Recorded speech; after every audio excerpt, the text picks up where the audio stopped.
Assalamualaikum warahmatullahi wabarakatuh.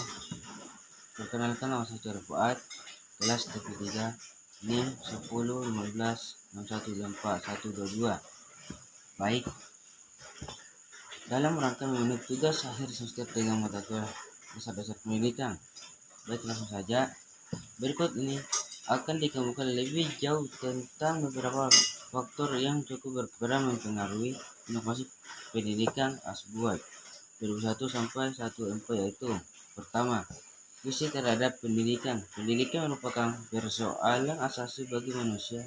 Manusia sebagai makhluk yang dapat didik dan baru didik akan ditumbuh menjadi manusia dewasa dengan proses pendidikan yang dialami sejak kelahiran. Manusia telah memiliki potensi dalam yang universal berupa kemampuan untuk membedakan antara yang baik dan yang buruk, moral identik, kemampuan dan kebebasan untuk memperkembangkan diri sendiri sesuai dengan pembawaan dan cita-citanya, individual identik, kemampuan untuk berhubungan dan kerjasama dengan orang lain, social identik, adanya ciri-ciri khas yang mampu membedakan dirinya dengan orang lain, individual differences.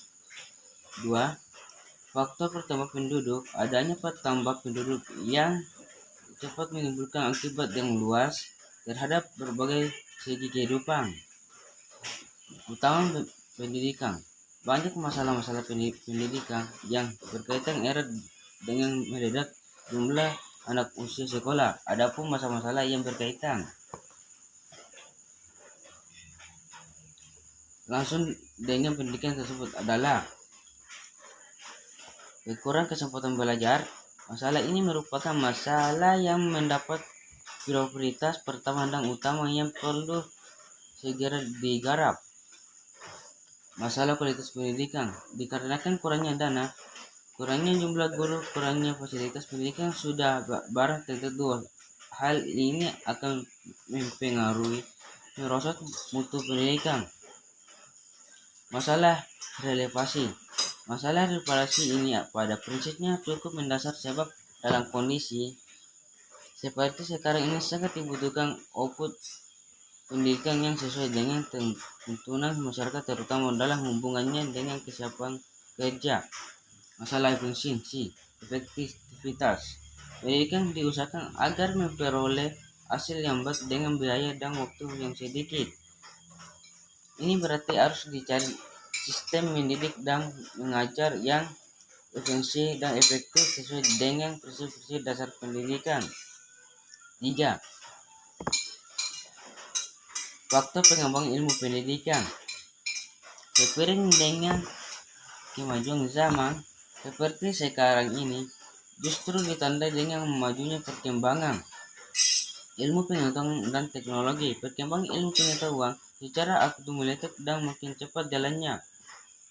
Tanggapan yang biasa dilakukan dalam kependidikan terhadap perkembangan ilmu pengetahuan ialah dengan memasukkan penemuan dan teori ke dalam kurikulum sekolah, meskipun hal ini menyebabkan adanya kurikulum yang sangat berat dengan masalah-masalah yang baru. 4. Tuntutan adanya proses pendidikan yang relevan.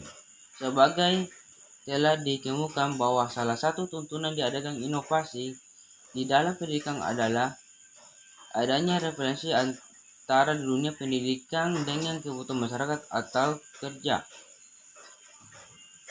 Berkenaan dengan hal tersebut, maka pendidikan dapat diperoleh baik di sekolah maupun di luar sekolah. Cukup banyak pendidikan yang sangat berarti justru tidak dapat diperoleh di sekolah, terutama yang bersifat pengembangan potensi dan keterampilan seperti pengembangan karir potensi tertentu dan sebagian permasalahan pendidikan yang kini dihadapi adalah sangat kompleks. Adanya proses pendidikan yang relevan dengan kebutuhan dan masalah yang dihadapi sangat diperlukan mengingat akan keterbatasan dana pendidikan. Dalam buku Inovasi Pendidikan yang ditulis oleh Udin Saifuddin dikatakan bahwa lembaga pendidikan formal seperti sekolah adalah suatu subsistem dari sistem sosial. Jika terjadi perubahan dalam sistem sosial, maka lembaga pendidikan tersebut juga akan mengalami perubahan, maka hasilnya akan berpengaruh terhadap sistem sosial. Oleh karena itu, suatu lembaga pendidikan mempunyai beban yang ganda, yaitu melestarikan nilai-nilai budaya tradisional dan juga mempersiapkan generasi muda agar dapat menyiapkan diri dalam menghadapi tantangan kemajuan zaman. Agar kita lebih memahami tentang perlu perubahan pendidikan atau kebutuhan adanya inovasi, pendidikan dapat kita gali dari 3 hal yang sangat berat perubahannya terhadap kegiatan di sekolah itu. Yang pertama, faktor kegiatan belajar mengajar. Yang menjadi kunci keberhasilan dalam pengelola belajar mengajar ialah kemampuan guru sebagai tenaga profesional. Guru sebagai tenaga yang dipandang memiliki keahlian tertentu dapat bidang pendidikan disertai tugas wewenang untuk mengelola kegiatan belajar mengajar agar dapat mencapai tujuan tertentu, yaitu terjadi perubahan tingkat laku siswa sesuai dengan tujuan pendidikan nasional dan tujuan institusional yang telah dirumuskan, tetapi dalam pelaksanaan tugas pengelola kegiatan belajar mengajar terhadap berbagai faktor yang menyebabkan orang memandang bahwa pengelola kegiatan belajar mengajar adalah kegiatan yang kurang profesional, kurang efektif, dan kurang perhatian. Sebagai alasan mengapa orang memandang tugas guru dalam mengajar mengandung banyak kelemahan tersebut, antara lain akan dikemukakan bahwa keberhasilan tugas guru dalam mengelola kegiatan belajar mengajar sangat ditentukan oleh hubungan interpersonal antara guru dan siswa.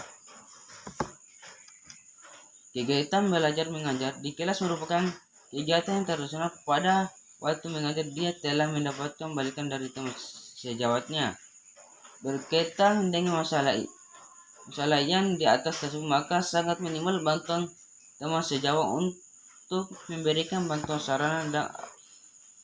sarana atau kritik guna peningkatan kemampuan profesional. Belum adanya cerita yang baku tentang bagaimana pengelola kegiatan belajar mengajar yang efektif. Dalam melaksanakan tugas mengelola kegiatan belajar mengajar, guru menghadapi siswa yang berbeda satu dengan yang lain, baik mengenai kondisi fisik, mental, intelektual, sifat, minat, dan latar belakang sosial ekonomi. Dengan mendasarkan adanya kelemahan-kelemahan dalam pelaksanaan mengelola kegiatan belajar mengajar tersebut, maka dapat merupakan sumber motivasi perlunya dan inovasi pendidikan untuk mengatasi kelemahan-kelemahan tersebut, atau bahkan dari sudut pandang yang lain. Dapat juga dikatakan bahwa dengan adanya kelemahan-kelemahan itu, maka sungguh penerapan inovasi pendidikan secara efektif. 2. Faktor internal dan eksternal. Faktor internal yang mempengaruhi pelaksanaan sistem pendidikan dan dengan sendirinya juga inovasi pendidikan ialah siswa. Siswa sangat besar pengaruhnya terhadap proses inovasi karena tujuan pendidikan untuk mencapai perubahan tingkat laku siswa. Jadi siswa sebagai pusat perhatian dan bahan pertimbangan dalam melaksanakan berbagai macam kebijakan pendidikan. Faktor eksternal yang mempunyai pengaruh dalam inovasi pendidikan ialah orang tua. Orang yang tua murid ikut mempunyai peranan dalam menunjang kelancaran proses inovasi pendidikan. Baik ia sebagai menunjang secara membantu dan mendorong kegiatan siswa untuk melakukan kegiatan belajar sesuai dengan yang diharapkan di sekolah, maupun sebagai menunjang pengadaan dana. 3. Sistem pendidikan mengelola dan pengawasan. Dalam penyelenggaraan pendidikan sekolah diatur dengan aturan yang dibuat oleh pemerintah. Penanggung jawab pendidikan di Indonesia adalah Departemen Pendidikan Nasional yang mengatur seluruh sistem berdasarkan ketentuan-ketentuan yang diberlakukan dalam kaitannya. Dengan adanya macam aturan dari pemerintah tersebut, timbul permasalahan sejauh mana batas kewenangan guru yang mengambil kebijakan dalam melakukan tugasnya dalam rangka menyelesaikan dengan kondisi dan situasi setempat. Demikian pula sejauh mana kesempatan yang diberikan kepada guru untuk meningkatkan kemampuan profesional guna menghadapi tantangan kemajuan zaman.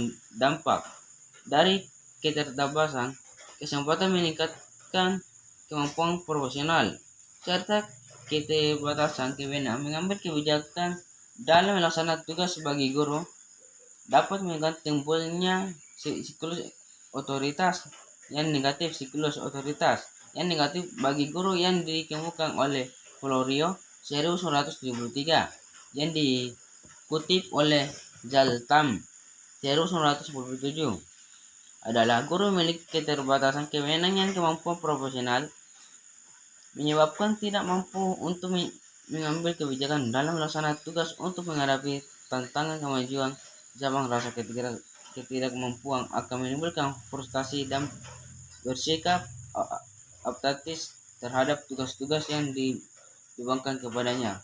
Baik, terima kasih. Assalamualaikum warahmatullahi wabarakatuh.